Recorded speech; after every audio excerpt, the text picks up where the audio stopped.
Do I love you? Do I lust for you? Am I a sinner because I do the two? Can you let me know right now, please? Benita Applebum.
Do I love you?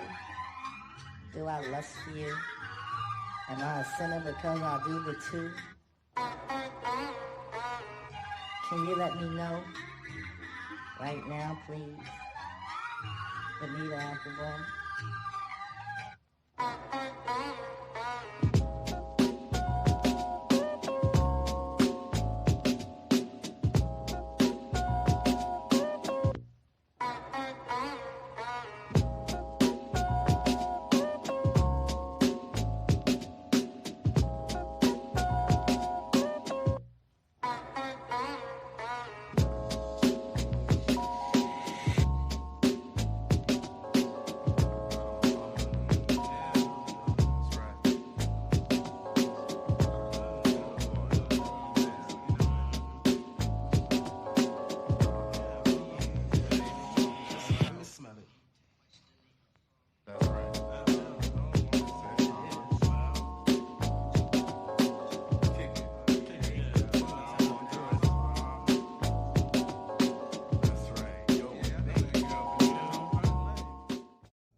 Man, Yo, good morning to all. Good morning to all.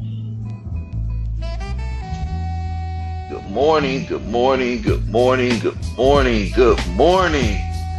Good morning to all, man. Good morning, good morning. Whew, good morning. Want to give a shout out to all people living today, all people living. I want to give a shout out to everybody listening this morning. Shout out to y'all. And if you're up, you're probably getting ready to start your day. Oh, man, good morning. It's early. I got to get ready to get up and go to work, man. I just want to get this. Give me 1 second. Give me 1 second here. Give me 1 second. Let me correct this. Let me get this thing straight. You know, going live on your phone is just always a hassle. It's just different. Give me 1 second, family. Give me 1 second.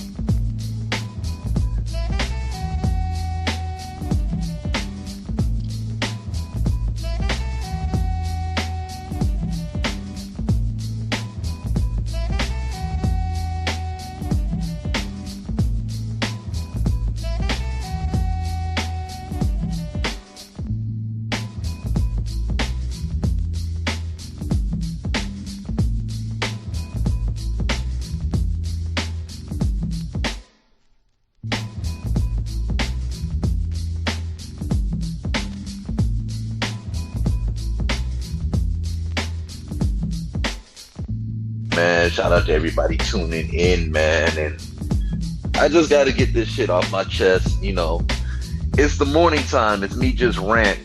It's me raving right now. Ranting and raving. Don't really mean nothing. But let me say this to America and Black YouTube and Justin Jefferson.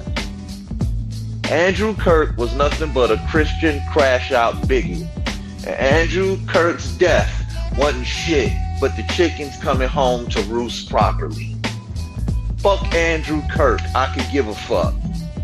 And that's to anybody, because I keep hearing all these niggas, excuse my language, all these niggas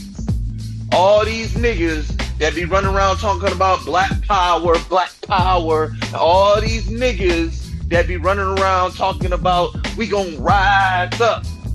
And the minute a goddamn Christian bigot, Protestant, Anglo-Saxon, whatever the fuck he is, get his ass popped, they all like, I don't wish death on nobody. Well, I do. There's a difference. I do. I don't care. I don't have Christian views. I'm not afraid to say, fuck my enemy. I'm not afraid of that. I hear these same niggas that be running around talking about they love Malcolm. When the minute one of them motherfuckers get shot and killed, I don't wish death on nobody. I don't wish death on anybody. He was okay. I didn't agree with his views.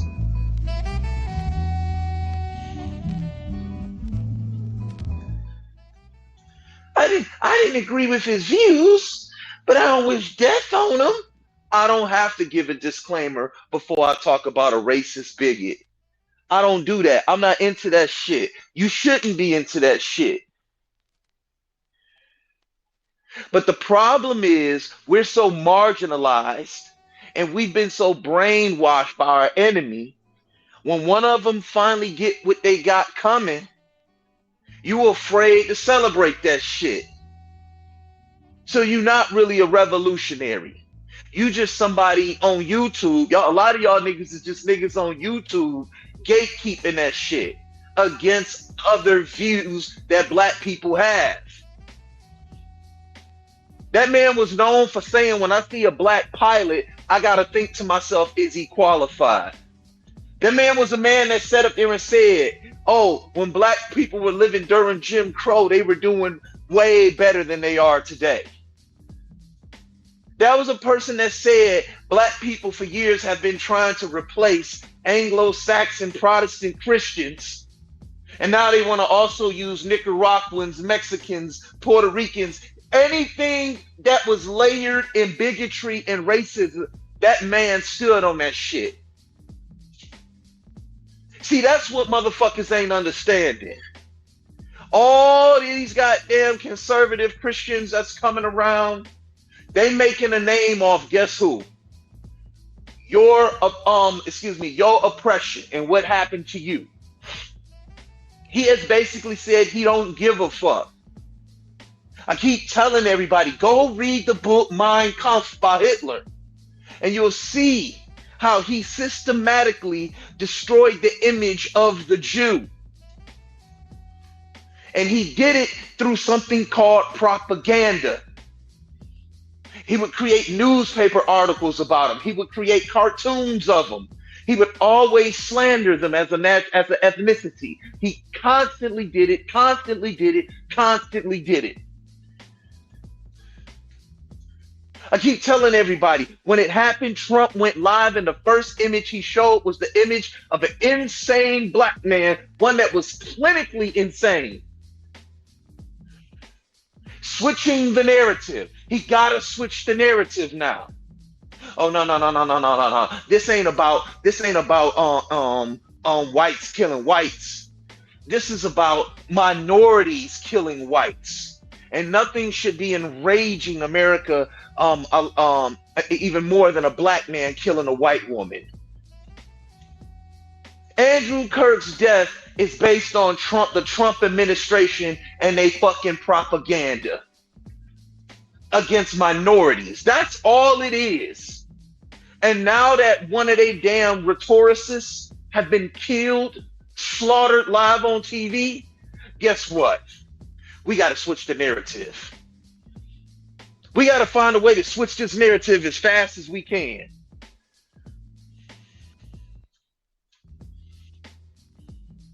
No, Imhotep Haru, he also said that. This man had many views. So it's not he actually said black people were better off during slavery. He also said that.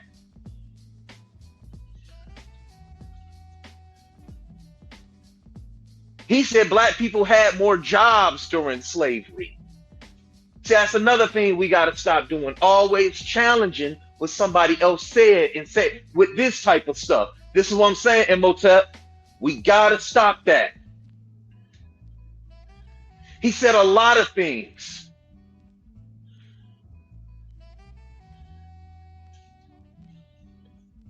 He was nothing but a Christian crash out. He was a bigot. He was part of the racist, bigot propaganda machine that has always existed in America. His death is not an outrage. At least it shouldn't be an outrage to us. Listen, I was in the military. They literally played the tune of the fallen soldier for him.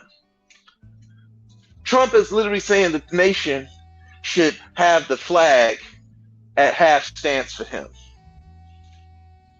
He was not a proponent for civil rights. He was part of the old way. See, but what killed me is if I show you a racist propagandist getting his goddamn head blown off, you could turn on Black YouTube and see niggas, well, I don't wish death on nobody.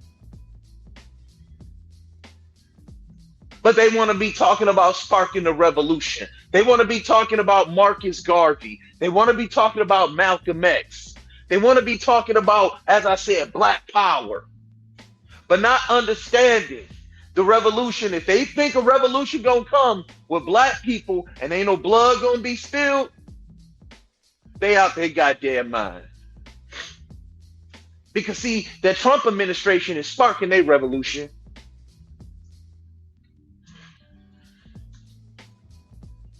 See, y'all missing the whole thing. Yeah, he want to get rid of Mexicans, Spanish, and everybody else.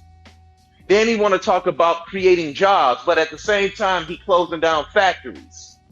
He want to talk about black jobs. He closing down so-called black jobs because he want to put your ass back out there in front of the Home Depot, getting in goddamn vans, going to work, begging for $1 and can't get a job. We got 3 more years of this shit.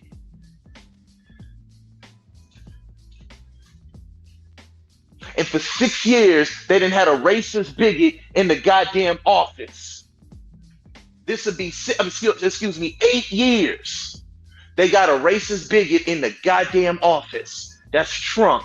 We didn't even catch a break with goddamn Biden. Same niggas talking all that bullshit was the same niggas tearing down goddamn Kamala Harris. A black woman wasn't good enough. All you gotta do is listen to these niggas talk. It's the same niggas. I don't wish death on nobody. Oh, you know, he got shot. I don't wish death on nobody. But let a nigga come up there with his view. Oh, fuck you, nigga. Drop the addy, nigga. Drop the addy, nigga. Hater ass nigga. Fuck you, nigga. Bitch ass nigga. I hate all them niggas over there. I hate them niggas on YouTube. That's why you really don't see me going live like that no more. But enough is enough. They know who they is. I heard it all over YouTube. Not just the people I immediately know, but I heard them all saying it. I don't wish death on anybody. That kumbaya shit. Show me the death of a racist bigot cracker, and I'm gonna show you a Christian black coon giving disclaimers about this man's death. Yeah, Justin Jefferson, Mr. Platinum Teeth himself, one of the best wide receivers in the NFL. I'm immediately paying for the funeral and all the living expenses for the Kirk family. Coon. You fucking coon. Get that nigga some pom-poms and get him out there with the rest of those male cheerleaders out there in Minnesota. Give it to him. Fuck him now. Disclaimer. Fact. You don't have to give a disclaimer just to sit up there and talk about a racist bigot. It's okay to say, fuck him. See, all these guys that come around and talk about they not Christians, they not Christians, they not Christians, but then they're afraid to talk about this man's death. They give a disclaimer. Face it, you motherfuckers know you happy, because when he got popped, I watched the video like 100 times and laughed. That's what your ass get. You got popped in goddamn Utah. They're Mormons, and they sick of your shit. They're Mormons out there. So it don't get more conservative than that.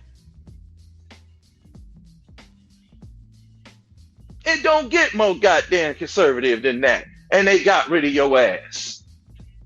Because these so-called conservative Christians, they realize, yo, this administration is making us look bad. There's nothing more powerful than propaganda. And if you want to tear down an ethnicity, you use propaganda to do so. They've been doing it against us for over 400 years over here. And we still here. I keep telling you, he want to raise hell on us. That man is getting old and fucking senile in that office. And you get to see his true goddamn nature come out. He's old, he's senile, he's falling apart up there. It's almost like black people on YouTube and black people abroad. You're so goddamn brainwashed, you're afraid of your most important right over here. It's called freedom of speech.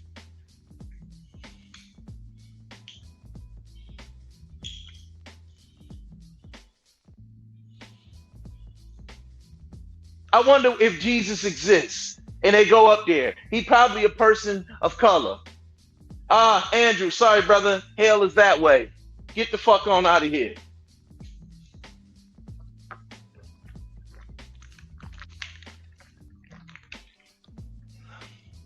Why are y'all so goddamn afraid?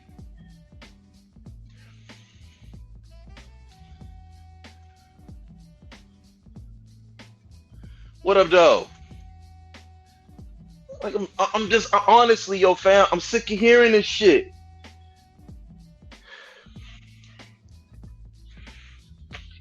That nigga was a rhetoricist for goddamn for the Trump administration, always pushing their agenda, always doing everything to tear you down and build them up. And you know what? White's been doing that shit for years, for centuries now. We gonna bring over a people, enslave the people. We gonna tear them down. And once we free them, we gonna continue to tear them down just to make us look better. That's why I be saying, I'll be looking at motherfuckers and I'll be all like, man, these niggas ain't never studied World War II. They really wasn't studying what was going over there with the Jews. They really wasn't studied. Nobody's really studied the Nazi Party. They never really studied it. I can tell just by listening to them. I said, they've never studied this shit. They've never really studied it. I can tell just by listening to them. You so-called wannabe YouTube revolutionaries can win 90% of your debates if you just study Hitler's book, Mein Kampf. Just go study it. Just go read the goddamn book. Read it. Oh, I ain't reading that shit. You read everything else? You've read the Bible? Go read that. Niggas want to talk about their enemies with goddamn disclaimers, but don't want to go read his thoughts.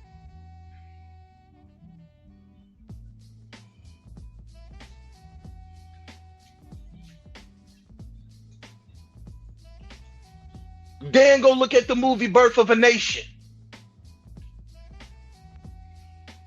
Yeah, niggas like Sheffrin and over there with at the Carnivorous podcast, literally race baiting black people into talking about black revolutionaries and black civil rights leaders, and they don't even know what they don't even know what the fuck they talking about over there.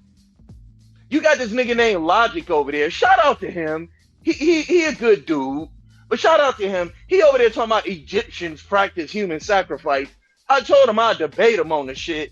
And guess what he sends me? A video and an article. And both videos said that human sacrifice took place in Kerma. At Kerma. I said, brother, that's Nubia. That's not Egypt.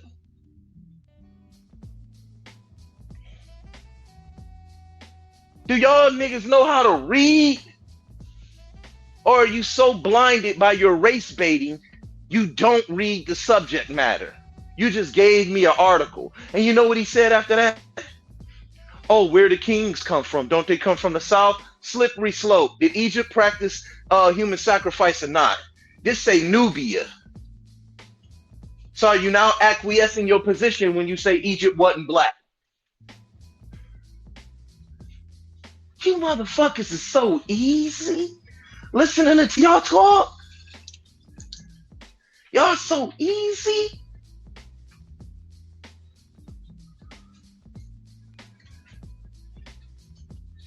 Feels like, yo, like, can y'all just stop? And just think about what you're saying before you say it.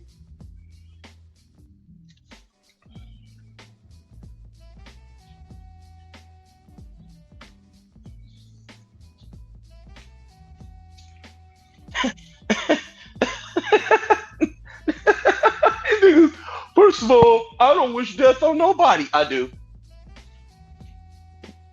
I be out like, man, fuck that cracker. Fuck Trump. We up there trying to talk business with a fucking dog.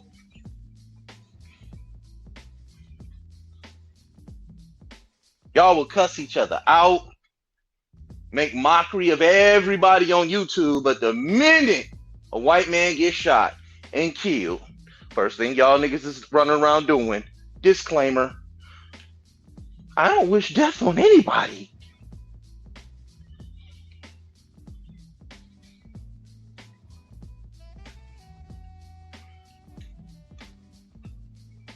You niggas is a fucking joke. You niggas is a fucking joke.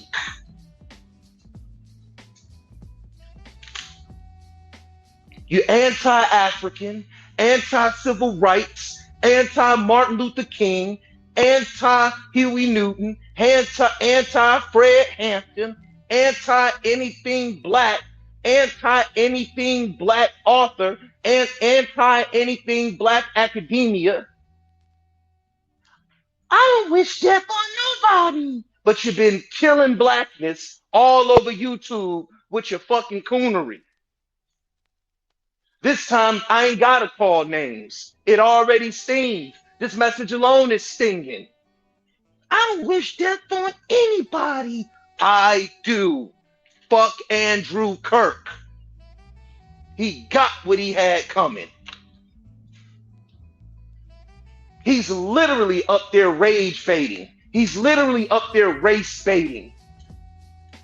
And ain't everybody is afraid to say, fuck Andrew Kirk. Fuck Andrew Kirk. He benefited off that shit. Oh, I don't agree with some of the things he said, but sure, shut up. Shut up. Shut up. Stop. Same niggas running around talking about Martin Luther King is a coon. Same niggas running around talking about they ain't African. It's always niggas. See, if we don't get prepared, it's going to be a slaughter. Now Trump talking, I keep telling y'all, I brought y'all Project 2025. Go look back at that show and go look at who came on there fighting against it. Fighting against what they got in paper, what they going to do.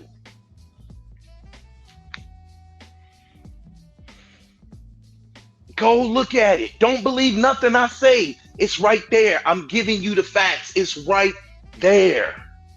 And he been doing it since he been in there. What do y'all think them executive orders he's signing? It's just some kindergarten shit? Y'all think it's just based on, oh, let me just sign this piece of paper. Executive order this, executive order that. Yeah, executive order this, executive order that. He's just canceling everything on out. That nigga in there affecting lives.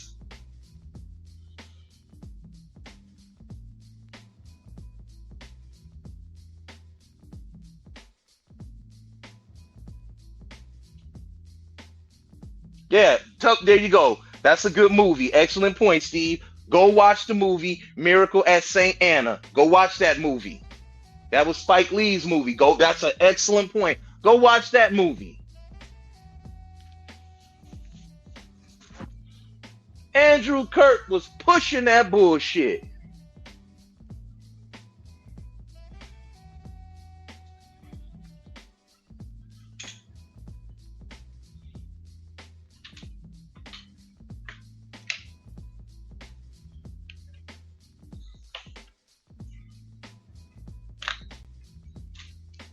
Oh, Chris just up there talking shit. Show me where I was lying. Because before I even said it, I already did the research on it.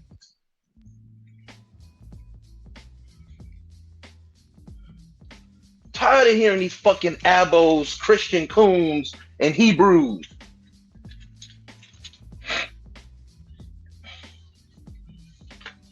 They be the first ones. I don't wish death on anybody.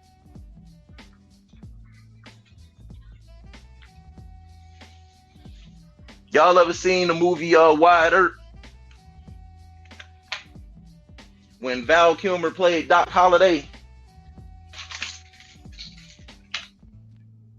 And Doc Holliday showed up.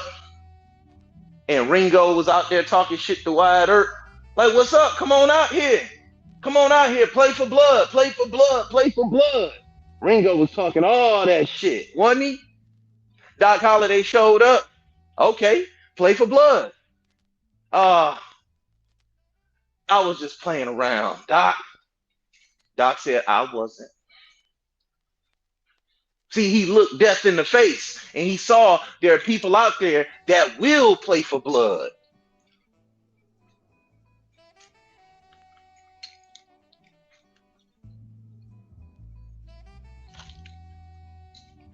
I done heard all type of stupid shit. Drop out of high school and come to my institute. Get the fuck out of here. Sick of niggas on. Does that include kids K through 8? Should they drop out too?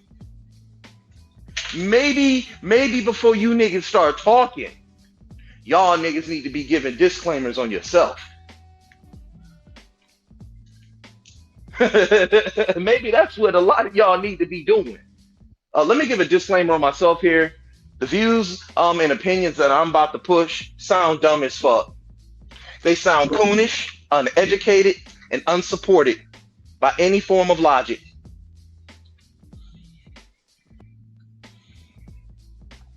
I'm just trying to make $1 on YouTube and maintain.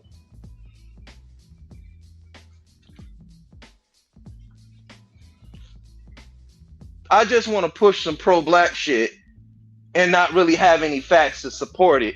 And when people come at me with facts and proof, I'm gonna gaslight them. Yeah. Fuck him. Drop your addy. Yeah. Come on, y'all. Listen to me. He a hater.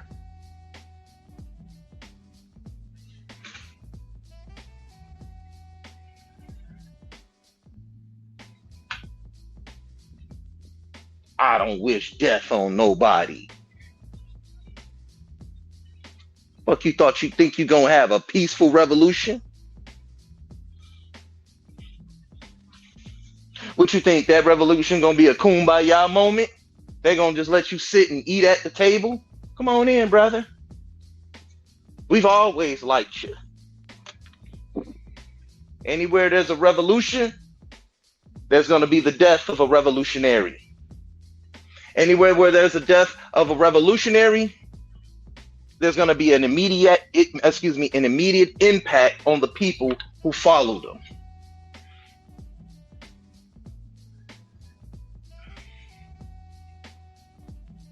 They don't care about you.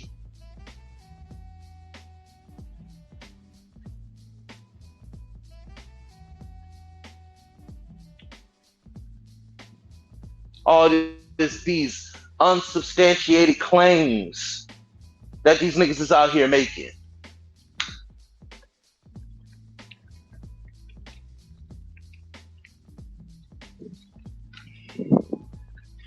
It's unsupported.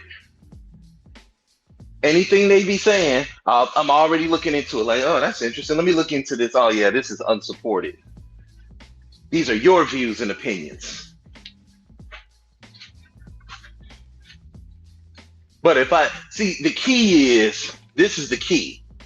If I put black in front of it, power behind it, empowerment with it, nobody can challenge me. That's how these niggas is thinking. And they're proving it every single time. Every single time.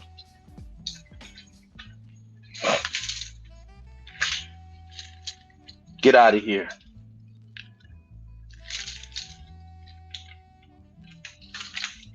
You know, let me give y'all an example.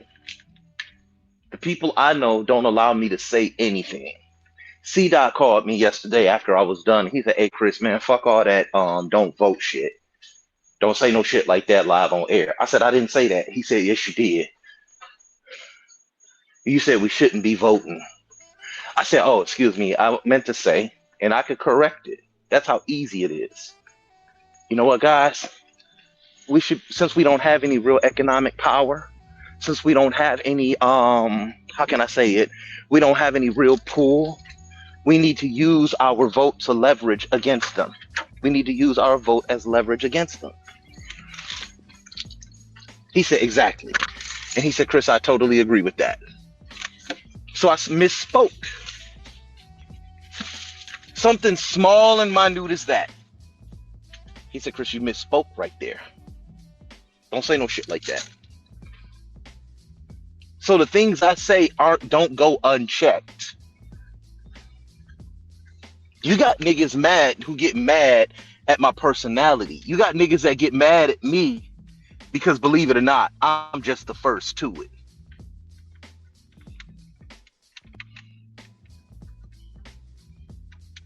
Debating these niggas be so easy.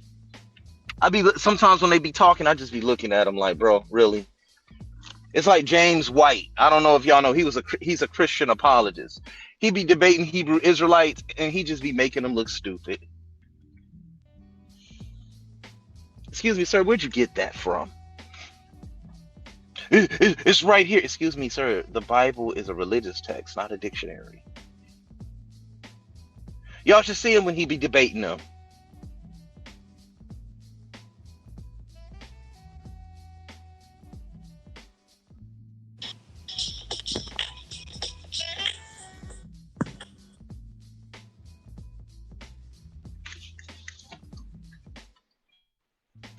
It's one of the reasons why I really don't like debating them anymore. Because I've learned that it's already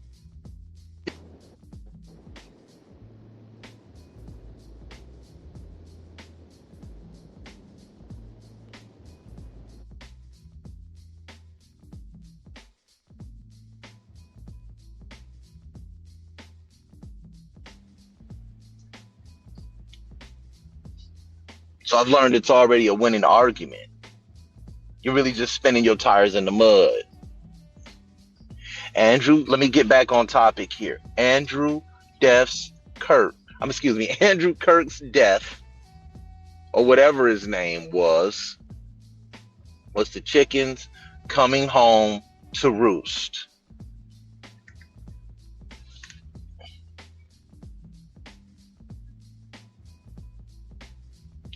Prove me wrong.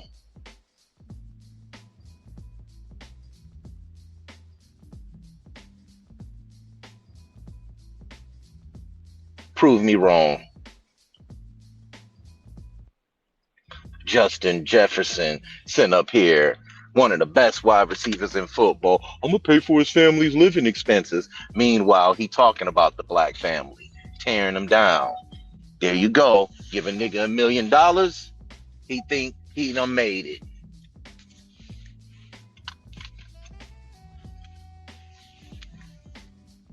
That nigga was a Christian crash out. That nigga said abortion is worse than the Holocaust. One of the things people forget was the context in which he made that statement. He was saying the aborting of white children. He wasn't talking about children everywhere. His that guy is such a piece of shit. Like, what is niggas thinking?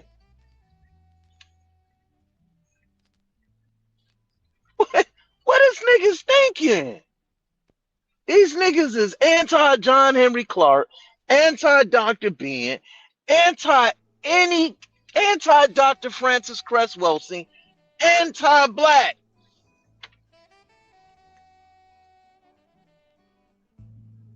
Anti Robin Walker.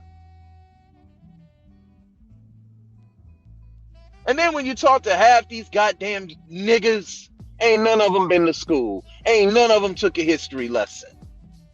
You can go to community college, pay $100 and go take a history course. Acting as if history ain't layered in racism. I already proved that when I challenged logic. Oh, you sending me stuff on Nubia, dog? Okay, never mind. We good. No need for a debate.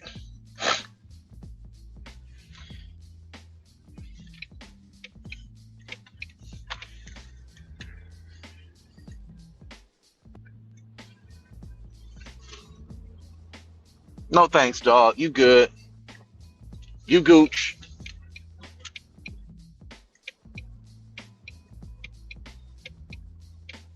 You Gucci, homie.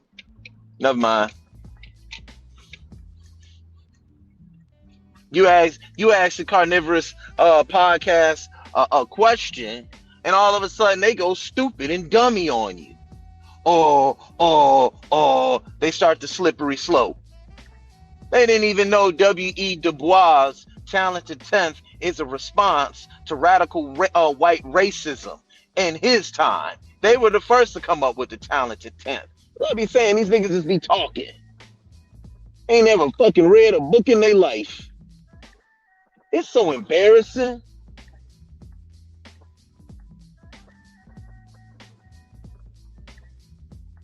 Them crackers just sitting back like this. Look at them, y'all. They tearing down their own scholars. Oh, we got them now. They picking up Aristotle's works.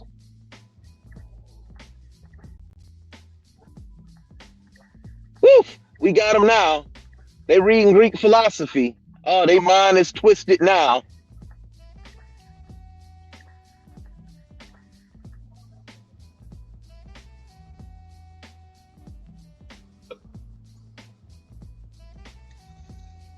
Look, they even applying the logic wrong. Look at them. Most of the time, when a lot of these niggas on YouTube be trying to talk shit and sound smarter than everybody, let me help y'all out. They really just trying to jump over everybody's head. That's all they really doing, y'all. That's all. They know you might not be familiar with certain works, so they'll start reading it, and you're not prepared for it. And you're like, what is that? See? That's because you don't know nothing. It's really ambush scholarship. That's all they really doing, dog. I'm being honest with y'all with this shit.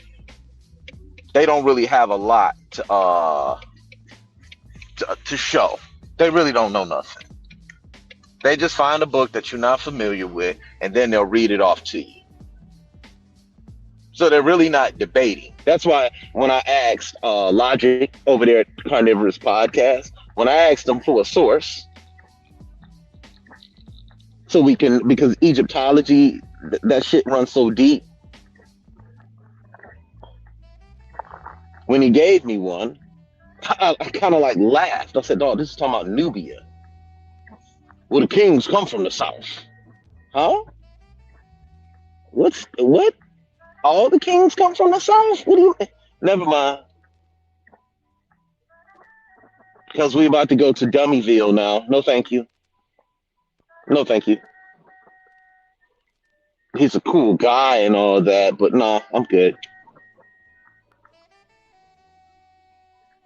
See, over here in the morning, see, that's the thing I love about my platform. I can come on my platform and I can get 32 people listening to me stress my views and opinions. I don't have to go on other people's podcasts. And let's keep it real. I'll have more support over here in the morning than most people will have on their entire show during their entire stream. Why? Because I'm saying the things that most motherfuckers want to say. I'm not debating. I don't give out disclaimers about my enemy before I talk about them. First of all, I want to say I don't wish death on anybody. Oh my God.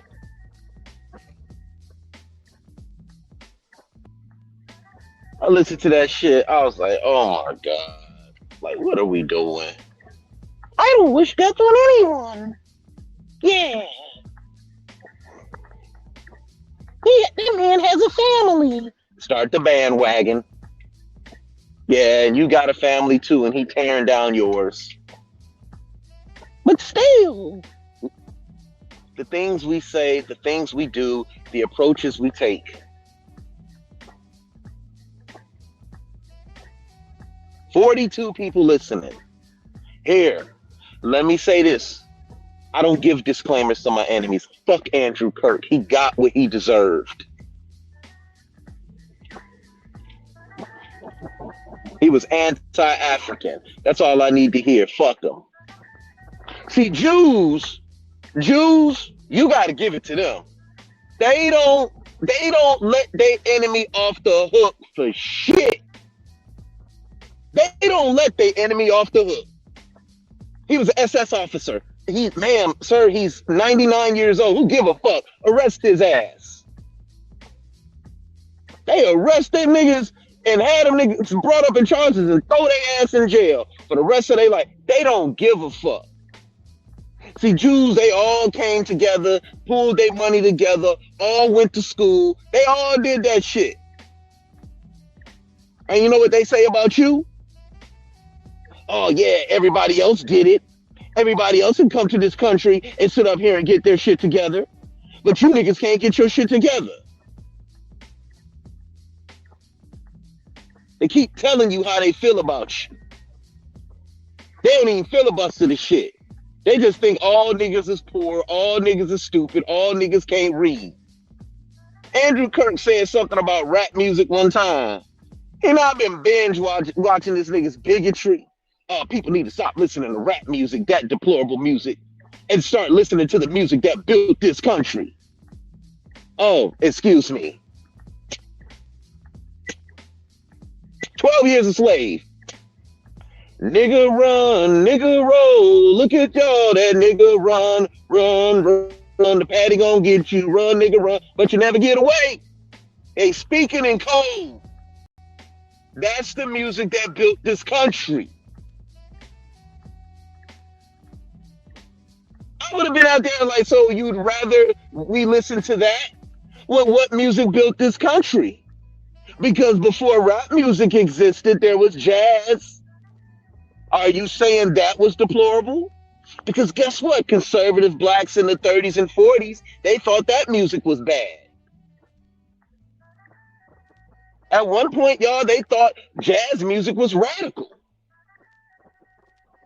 So it couldn't have been that now.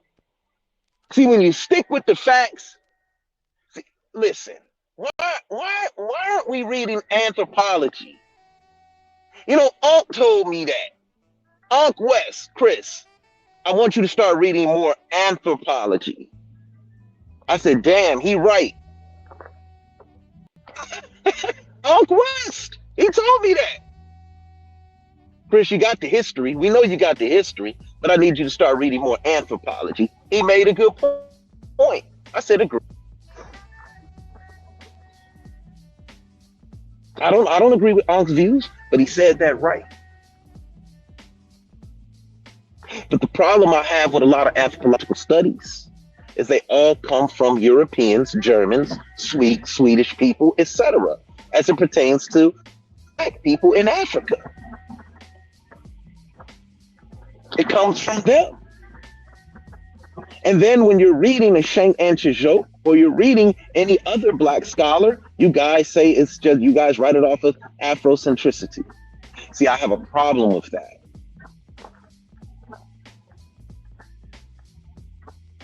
Because whites who were saying that our civilizations were barbaric, and blacks who were trying to explain our civilization,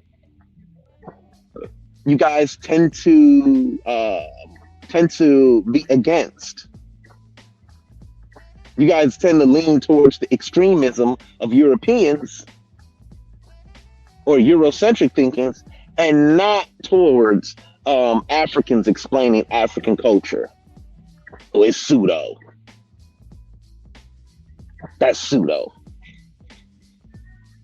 I always get confused with that. Well, whites, are you saying whites have more education? Because that's not necessarily true.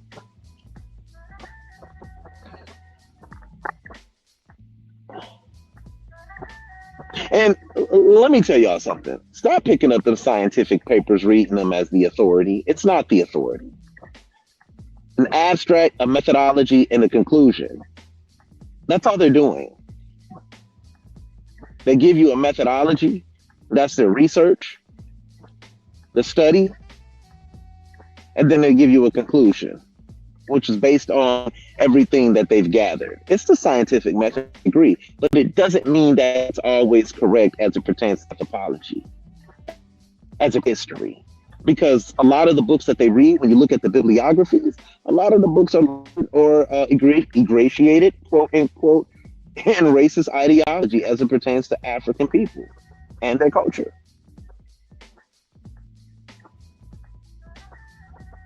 But I've overspoken. I don't wish death on anybody.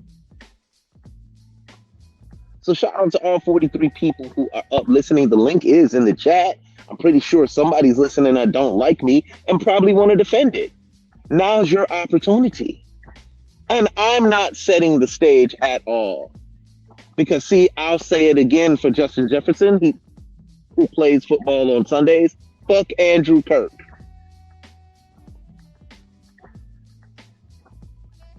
Your black ass ain't once went out there to the victims of the gang violence in Chicago.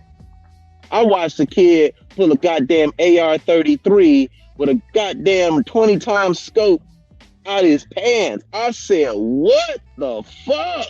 How did he even get that? Because they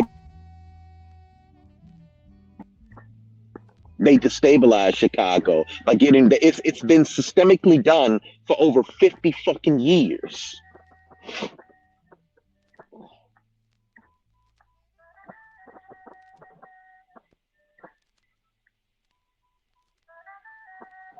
By destabilizing the schools, eliminating after school programs. That's how they did it. You eliminate after school programs, guess what?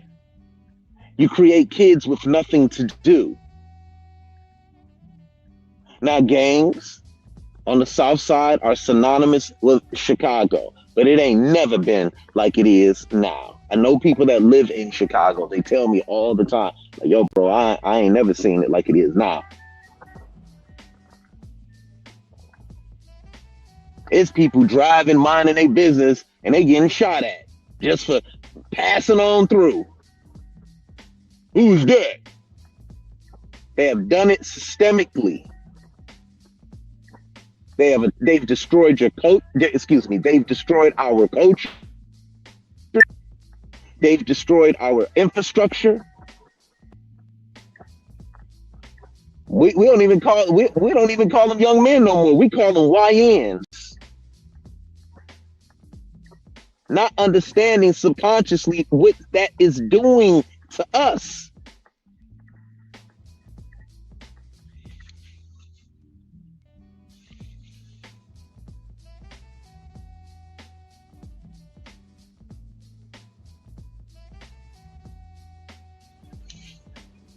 What up, Steve? Turn your camera off.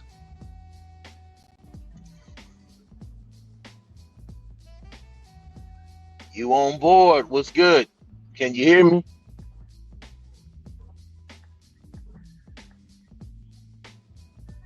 Okay. I don't think Steve got his mic on. Mike, you got to access your mic, Steve. Go back into your options and turn your mic on. And come on back when you do that.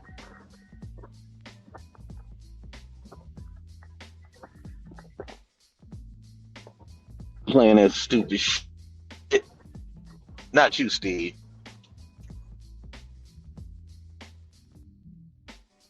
Oh. They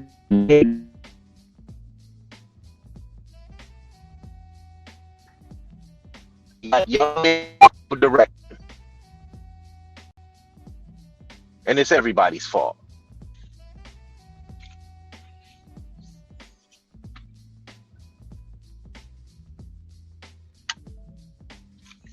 But hey, I don't wish death on anybody. This man, Andrew Kirk's views. I mean, like his views alone. Just go pull up his best moments.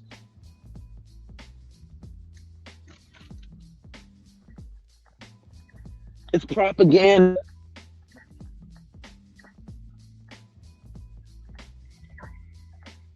Oh, the bullet bounced off his. Give a fuck. I'm telling you, who cares?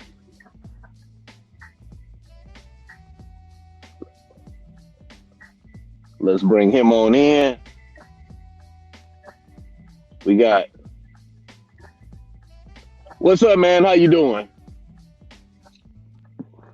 How you doing, sir? I'm good. I'm good. No, I wanted to just have a word, or you get an opinion on you from you, in regards to Okay. when you brought up Black Chicago. Um, Yes. it's a gentleman that's on YouTube currently named Brooklyn St. Michael. He's covering a book from the 1940s, like Black Metropolis.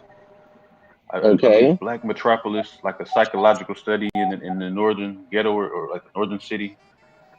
Okay. But he was expounding on that book expounds on the pretty much the social environment of Black Chicago, pre social integration.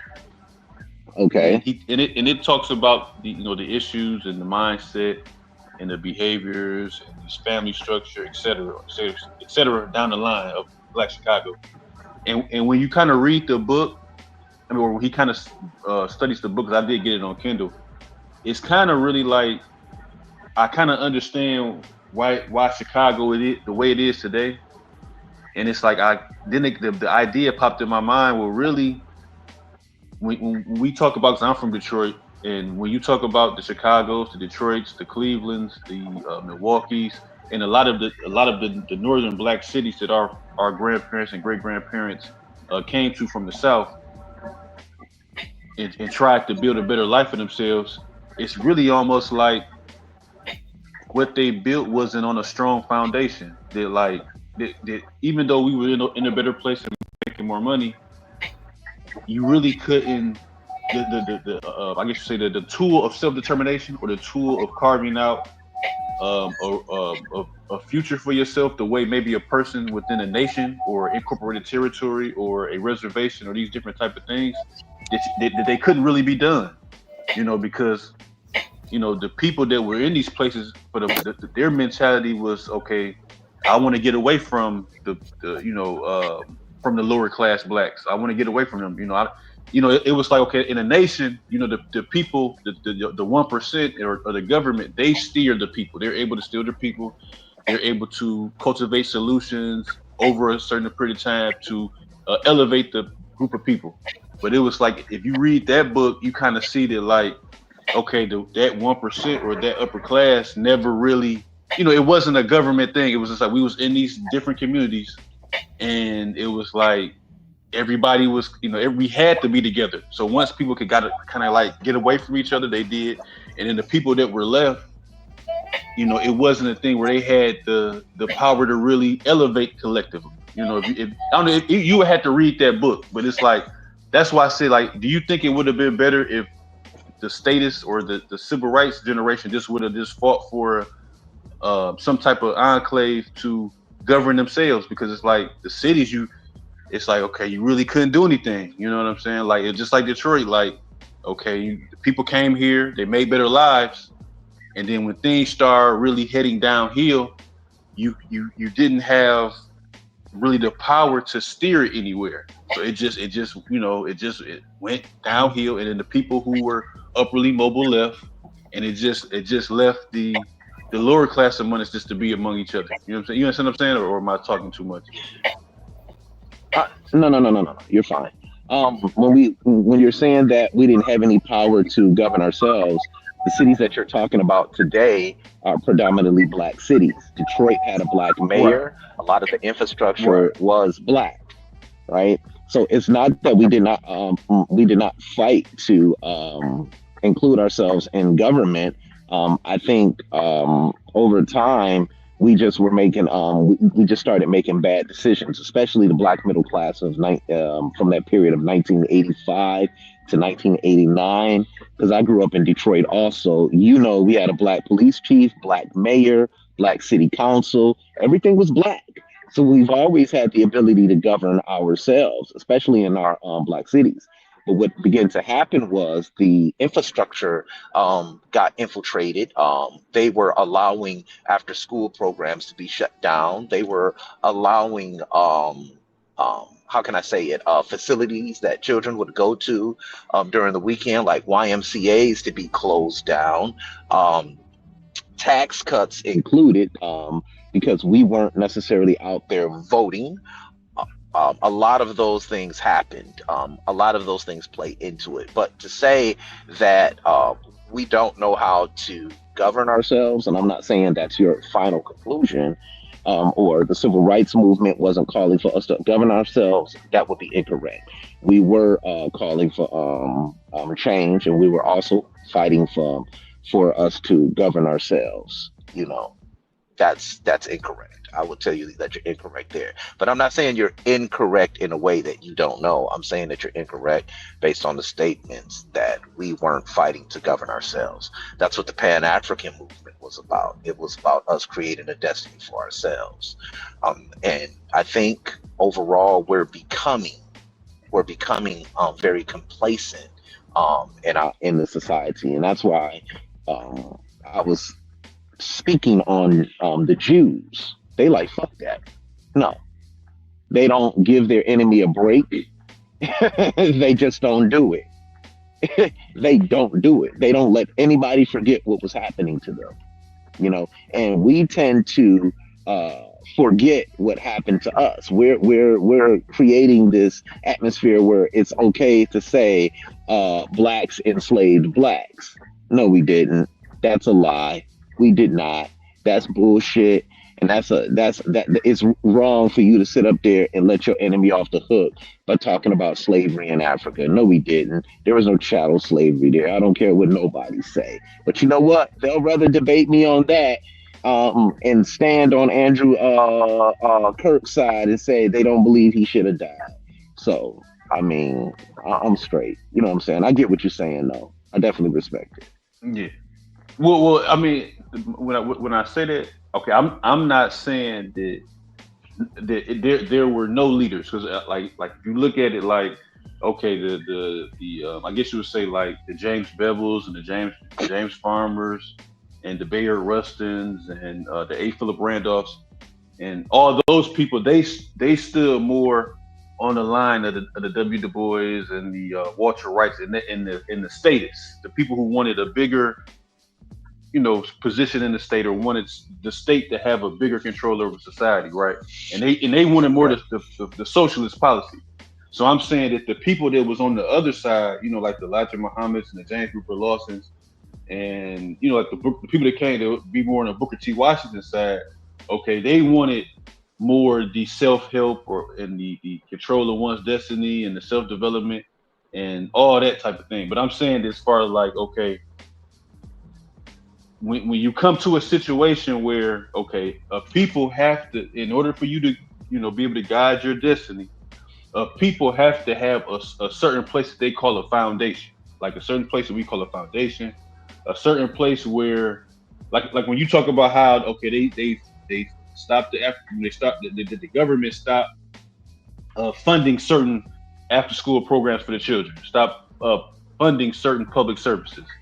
And I'm saying that, like, okay, if it would have been more a thing of, I guess you would say like like a reservation type of mindset, or this is our traditional land, or this is our place of residence as a people, then it's certain things that you would go out and you would do for yourself, or certain things that you would go out and get funding to build, so you can kind of do things on your own. I'm saying that, like, if the social political legacy that we inherited was just more like, okay, if it fall down, just move, or like I don't know if I'm making myself clear, but it's just like if you read that book, it's like with some of them people, it was like, well, when the issues came, when the issues came, because you got people who say, well, okay, you had the lower class people, and I'm like, well, Well, if you have all here, let me people say have this: if you have a book being written, if you have a book being written in 1940,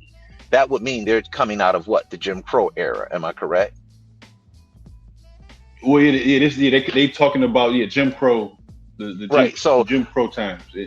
so it's a fair assessment to sit up there and say that the social political structures at that time shaped the way that book was written. Would you agree? Yes. No, I'm not sitting up here saying Jim Crow does not exist. Jim Crow still exists today. It's just hidden in whiteface. It's hidden in the Trump administration. I think me and you can agree with that. But the way that book is written was shaped by the Jim Crow era. So what I'm saying is a lot of the things in that text is a little bit outdated as it pertains to our social political ideologies today. You see what I'm saying? Our social and political identity today is shaped by the social structure today. You know what I'm saying? I'm not saying it's a bad book. I'm not saying that at all. But the problem that I'm hearing is that you're trying to expound upon a text that was shaped during the Jim Crow era. That's all, the 1930s. And well, if he wrote that book, that means he's probably living during the 1920s and the 1930s. You understand what I'm saying? So his mind is going to be shaped around, his talking points are going to be shaped around Jim Crow era politics. That's all I'm saying. Yeah, I'm not saying you're wrong about anything, but I just want to let that, you know what I'm saying? I got you. I just wanted to tap in that with you because okay, not to change the subject, but who is this Charles Kirk? I mean, because I'm seeing him. I didn't know too much about him. But I was on Clubhouse and they was going in on him. Some people was even like good riddance. So what was he about? I seen like that he did say something about Martin Luther King, and I'm assuming that he's anti-reparation. But Andrew Kirk was a Christian bigot. That's all he was. Uh-huh. And he spoke. He made a lot of inflammatory comments about Spanish. Black people every single time. He made mockery of our culture. That's who Andrew Kirk was, right? And he was a proponent for the Trump administration. He was always pushing their views. You see what I'm saying? He made statements like blacks were better off during the Jim Crow era, than they are now. Blacks were more successful during the slave period, during slavery, than they are now. He was making those types of statements. And in making those type of statements, it was so insensitive. You know what I'm saying? That anybody would be saying shit like that. You understand what I'm saying? Like, how can you say that we had more jobs during chattel slavery than we do now? You know what I'm saying? It's like, nigga, I'm not trying to have an intelligent conversation with somebody like that. You know what I'm saying? Because he's trying to incite rage and then want to sit back and try and go into the numbers and the statistics. He wants to muddy the water, then go into the statistics. In other words, yeah, we had you niggas better off during slavery working than you niggas is now. Fuck Andrew Kirk. And if hell exists, he there swimming in that shit. As a matter of fact, he probably was the goddamn devil, for all I care. Fuck Andrew Kirk. That's the sentiment on this platform this morning. I got you. Yeah, brother. Like I said, I tried not to really speak on him because, like I said, I don't know. I don't know his talking points. Like there's so many of them out there. Was it the Andrew Kirks? The who else is out there like that? Was it Nick Fuentes? I seen he's got got the clout now. I know Candace Owens. I know Candace Owens slept on the floor last night. You know what I'm saying? Yeah. Well, see, now, see, I'm more familiar with them. I'm more familiar with the Candace Owens and the ABLs, Officer Tatum's. I'm more familiar with them and their rhetoric. But yeah, I'm not familiar with Kirk. But I definitely did. Kirk, he was just a Trump propagandist. That's all. Yeah, I got you. Yeah, Trump full of shit, man. All of them full of shit. They're trying to what Trump is trying to do, in order to maintain power is he's trying to draw a line down through America, and it's working. And what he's doing is making all these inflammatory comments about minority groups. You know what I'm saying? Whether it be Mm-hmm. black, Spanish, whether it be LGBTQ, he's making all these inflammatory marks about people, and it's enraged Anglo-Saxon white Christian Protestants to start speaking up against all of it. You know, he was against um, uh, uh, woman on woman marriage. He was against gay marriage, lesbian marriage. He was against all that shit. He didn't believe in none of that. And he spoke very inflammatory about him, right? Well, the chickens came home to roost. You kept talking that crazy shit. You took your ass to conservative Utah, which was a Mormon state, and they put you on. Understand what I'm saying? They got rid of your motherfucking ass. That Yeah, bullet yeah, found yeah. its mark. Yeah. Okay. Yeah. Okay. You Yeah, see what I'm that's what saying? I was saying. Utah, like, yeah, Utah, that's real. I think Utah, they don't even, do they sell alcohol there, or it's like real limited alcohol selling. You know, I couldn't tell you yeah. if So they I did or know. didn't. Yeah, that's You super said there's conservative. alcohol Yeah, there. super. Yeah, yeah, that's Yeah. real super You know what I'm conservative. saying? I know that And they was don't want that. And remember, everybody that's a conservative, they don't even all have the same views. That's what's crazy about these politics. And I just be all like, yo, man, like, I remember when he said, we need to get back to the music that helped shape America. I was like, what do we mean by that? He talking about spirituals, nigga, Negro spirituals? What the fuck is you talking about? yeah, yeah. I mean, you know, let me ask you this, because okay, I have debates with people because okay, with this with differences with people, but okay, I've seen or what's it, I guess his name, Charlie Kirk type of person, right? Now he was an all out Uh-huh. KKK guy, right? But he said something that Mm-hmm. made sense to me because he said he wanted his children to go to school with whites, right?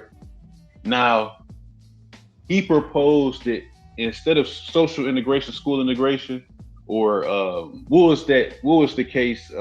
Not Brown versus Board of Education, but it was at Mecklenburg versus Charlotte. I forget where they used the doll test, where they used the psychologist as doll test, and they said that that the children that they had that black children had a lesser value or cultural self-esteem about themselves because they were picking Mm-hmm. this white doll over the black doll, and you know, I guess you would say associating the black doll with negative tropes or whatever, right? But my Mm-hmm. thing was this, right? Okay, he proposed a three-part system where you had the white school, the black school, and the people who wanted the integrated school. You had an integrated school, and the reason why I kind of agree with that because okay, the thing about is that shaping the minds, morals, values, and principles of your own children, and taking the responsibility of the success or the failure of the children of your own community, that's like I guess you say a valuable tool. You know, that's a valuable tool in your development and in your future. And it's like Well, yeah. I I understand the think people. that I think yeah, I know what test. I know what test you're talking about. That was it Dr. Kenneth? Dr. Clark? I think, yeah, I think it was that one. Yeah, I'm yeah, almost sure. that's I it. Yep. think it was. I'm not sure if it was or wasn't. Okay. No, that's Here's his the name. Yep. problem with that. You know, I remember growing up and feeling different amongst my classmates, right? And you know, I'm very light skinned. If you look, I'm light skinned. I'm a light skinned brother, right? And I just remember feeling different. And I remember G.I. Joe was the thing and Transformers was the thing. You know, we grew up in the 80s, man, 80s and 90s, you know. And as I'm looking at that, I used to always say, man, all the superheroes were white, right? Correct? I think you would agree with that, right? I remember Yeah. growing up, yeah, I remember growing up, out any black character that was on television, He always spoke in it. Yeah, dog. You know what I'm saying, yo? You look back at every black character, you like, man, they so fucking stereo. They just stereotype us every time they get a chance, right? Yes, we have a certain cadence with our voices. Yes, we carry ourselves a certain way. But they would always stereotype us. And when it came to Chinese characters, they would always stereotype them also. Sometimes they would just make them quiet and not talk, period. Why? Because Chinese people have a certain cadence when they speak. Yes, it's up to the parents. What I want to get at is it's up to the parents to teach fuck it, racial superiority amongst your children. That your children are not inferior. Our children are not inferior. Right? Let them know early on and they're coming up. Hey man, listen, they're gonna always make you seem inferior. Right? They're gonna do everything they can to make you inferior. All right. We don't believe the hype. You see what I'm saying? You look at the music. I always go back to the music in the late 80s going into the early 90s. There was like a 10-year period from, or I give and take a 5-year period where music was being politically influenced.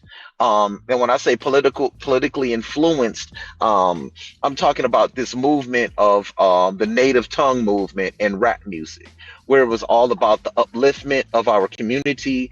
It was all about the beauty of our community, and it was all about social awareness and things that was going on in our communities. That was infiltrated. They stopped that shit. They said, no, go to gangster rap. We don't need them moving up, because at the same time period, you have the Cosby Show, you have A Different World, you have the proliferation of the black sitcoms coming on, and blackness was no longer being viewed as negative; it was being seen as positive. Really, Right. it was being seen as positive. And a lot of the black shows were number one all over television. Our music at this time was at its highest epic that it could go. It was everything about blackness was cool now. And they had to tear it down. Go look at a lot of the music videos in the late 80s. You're gonna see a lot of the artists wearing the medallion, the African medallion that was very important. That's gone now. A lot of those things are gone. You get what I'm saying? Because it was No, I infiltrated. understand. Yeah, all of it was infiltrated because they don't want you to view yourself as superior. You see what I'm saying? When Chuck D became maligned because of what he said about Jews, I always say that was the final dagger. That was the final dagger for that type of music. Well, excuse me, that genre of music. You know what I'm saying? It became more about destruction versus upliftment. The native tongue movement was officially killed off. You know, Queen Latifah, for instance, she was part of that movement. Y'all hear this song, UNITY. I think this song was made in 1991. At that point, that was it. You understand what I'm saying? Look at what movement. Now you look at Dana Owens today. You just kind of like scratch your head, like, what is going on here? You know what I'm saying? You just like some of her no, for views is real. like, what happened? You know what I'm saying? Well, it's propaganda. It's what's shaping her. You know what I'm saying? It's what she became a member of, who she began to align herself with because she got what? She got some money in her pocket. You understand what I'm saying? And the consensus is always going to dominate, or the majority is always going to dominate the minority. And I hear some of her views now, and I just feel like, sis, like, y'all act like COINTEL Pro don't exist. You know what I'm saying? We act like those things don't exist. Yeah. So I mean, Well, you know, once a person yeah, it go is and what it they is, go man. start being in them country clubs, and they start being in those circles, you know, a lot of that awareness or a lot of that stuff just goes right out there. You know, it just leaves them. You know, like when they start, you know, being in them going to them different brunch parties, you know, the whole neighborhood, and you know, it just, you know, people change. You know, I don't know if you know the gentleman. What was the gentleman that played on Sanford and Son?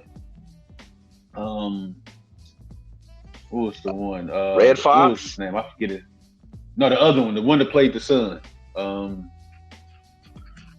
oh Okay, what man, about him? he Desmond did a Wilson. I think his name was Desmond Wilson. Desmond Wilson. Desmond Yeah, Wilson. he did it. Yep, he did an interview on Comedy Hype, and I was like, wow, I didn't know that he was like that because he said that when he got the money, he was in Hollywood, he got the money, and he married his wife, and he said that he said I raised my kids up in a strictly white Republican upper class community. And he was talking about how his wife and they was talking, and he was like, well, he wanted to maybe go to a black community and raise the kids. And he said the wife said, what you want them to be, niggas? And then so he said they moved to this white community. And he said that it would be so few black people out there wherever they was at in California that he said that they'd be sitting at the table talking, and he said that, hey man, I seen a black person today. And he was like, oh, did you wave at him? And he was saying, like, he was talking about, like, I raised my kids this way, because he was like, I guess, like a black power type of guy in the early '70s, or into his people. And he was like, when we got married and we moved, he said I just raised my children up in this Republican, this upper class white world, to the point where all his kids married, white people, and they just totally integrated, assimilated into that. And he was like, and a lot of times when people get that money, and it just changes. All of that goes out the window. All of the soul, or all of the awareness just leaves. It just leaves them. I was looking at the interview on The Art of Dialogue with brother Clifton Powell. Pinky nigga. And Yeah. he was saying that when you're with these agencies, these acting agencies, you have to bring in a certain amount of revenue in order for them to represent you, and in order for them to continue to promote you as a tier actor. And he said, if you're not bringing that in, they're not going to continue to promote you. So what he said he was doing is he started playing in a lot of low budget black films. And he said the agent spoke to him and said, you guys, this is a brand new interview. You guys go check it out. He stated that his agent said, oh, you doing another one of them black films, huh? The low budget black movies, huh? And then he was just like, yeah, brother, I got to pay the bills. And the agent had a problem with him constantly playing in those movies. And he said, hey, well, I'm going to go my separate way because they pay the bills. He said, they're paying me $100,000 to be in a movie, and I can't even get a movie being over here. You're supposed to be promoting me. You're supposed to be offering my services, and that's why I hired you, and I'm not getting anything. So he says, I'll never turn my back on the black movie circuit just to sell them out. I'm not doing that. You understand what I'm saying? He said, I just don't do that. And I had to respect now, see that. it. Now that's a real dude. Yeah, he's a real gentleman. That's somebody who, again, bro, like the development, man, like, is we just gonna forever just like look at our own as being less than, or it's everything takes development. That's why I don't really, not to keep switching the subject or shifting it. That's why I said that a lot of times with the FBA movement, right? It's like, okay, you want to beef with other people that has a nation, that understand development.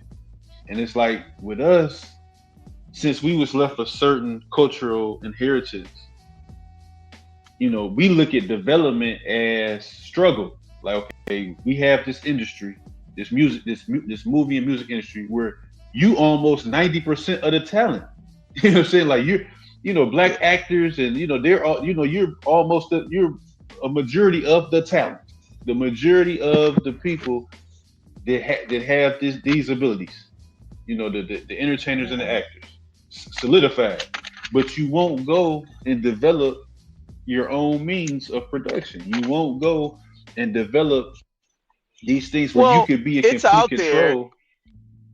it's out there that it's out there. Black production companies do exist, but the thing is, they're afraid to do that because they know they won't be able to get with a Paramount Pictures or a Warner Brothers, because there's only like honestly a couple of huge studios when you talk about acting in Hollywood, right? And that's why Tyler Perry is very important. Now, I don't really like his movies. It's a lot of step and fetch type shit, but still, I understand his importance to black media, and I think he should be doing. I think he can, and maybe one day he'll look at his product 10 or 15 years from now and say, "No, I can do better. It's going to become better." I'll look at myself and say those type of things, right? Like, "Oh, come on, Chris, you could have did better than that. Come on, Chris, you could have shown better than that." You know what I'm saying? Um, Tyler Perry has his own studio. That's big. But what is he producing? Well, he's using it to forward Right. himself, right? In those Right. a lot Right. of Right. step and Yeah. fetch movies, as our community say. You have Spike Lee, who's a great director, but he lacks funding. He can't get any funding. And you ask yourself, why can't a great director like Spike Lee and Spike Lee get with someone like a Tyler Perry who has his own studio? Well, because they're letting their political differences get in the way of progress. You understand what I'm saying? Right. Yeah. And No. that's No. a No. You problem. 100% That's a right. problem within its. And that's a problem. You look at a megastar like Denzel Washington, and we can all admit Denzel's starting to get old. He just is. He can't do some of the things he used to do, right? Um, he always lends his services to, guess whom? Spike Lee. You see what I'm saying? Denzel Washington, great actor, great husband, great family man. From what we see, doesn't put his hands on women on film. He doesn't because he honors his wife. He does a lot of things that most young men should say, "I want to be like that growing up." You know what I'm saying?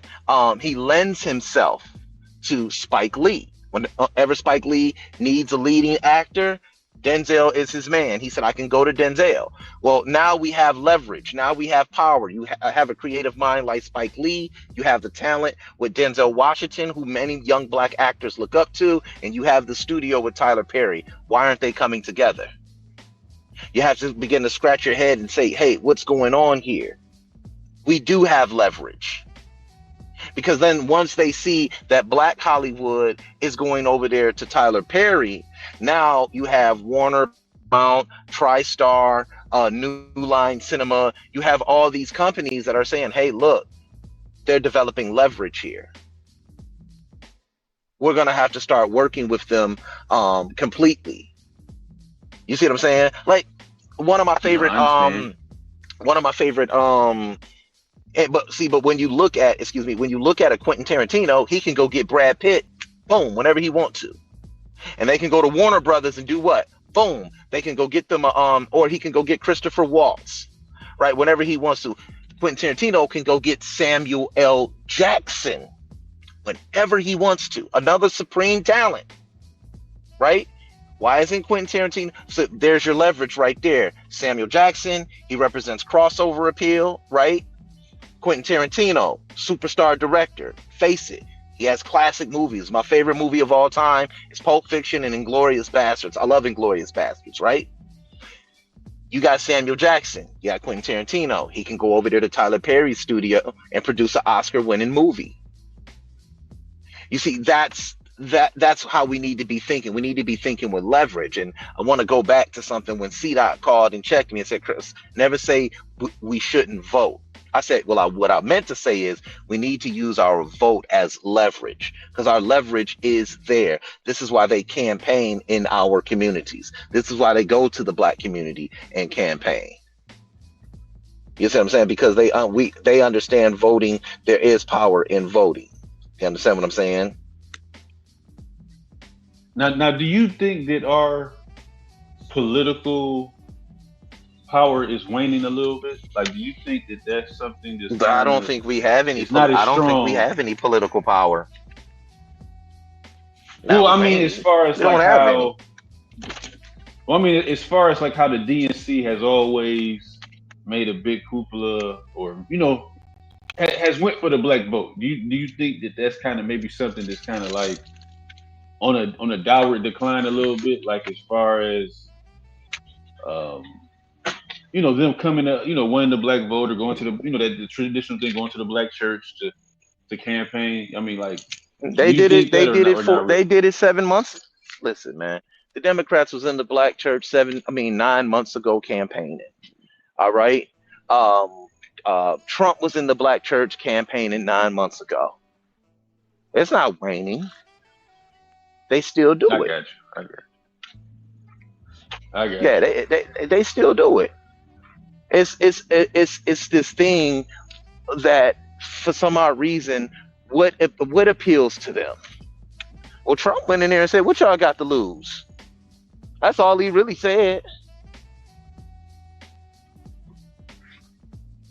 Yeah, pretty much. Yeah, So that's pretty we much. really got to wake the fuck up. We really got to wake the fuck up. You know what I'm saying? And figure this thing out. And in closing, I'm gonna say this: Andrew Kirk got what he deserved. Oh, Big Charlie. No, Andrew Kirk is his name. Oh, Andrew. Okay. Andrew, was it? Is it Charlie Kirk? Andrew Kirk? I don't give a fuck. Yeah, Charlie. It Yeah, that's it, Charlie. Charlie Kirk. Excuse me, Charlie Kirk. Excuse me. I've been saying Andrew Kirk. Charlie Kirk. Charlie Kirk got what he deserved. Yeah, let me change this. Yes. Let me change that. Charlie. I've been saying Andrew Kirk. Charlie Kirk. Let me fix this. That go to show you how much I give a fuck about that cracker. I don't know what made me put Andrew Kirk. I don't know why I keep thinking that. What the hell is going on with me? Excuse me. Andrew Kirk. Fuck him.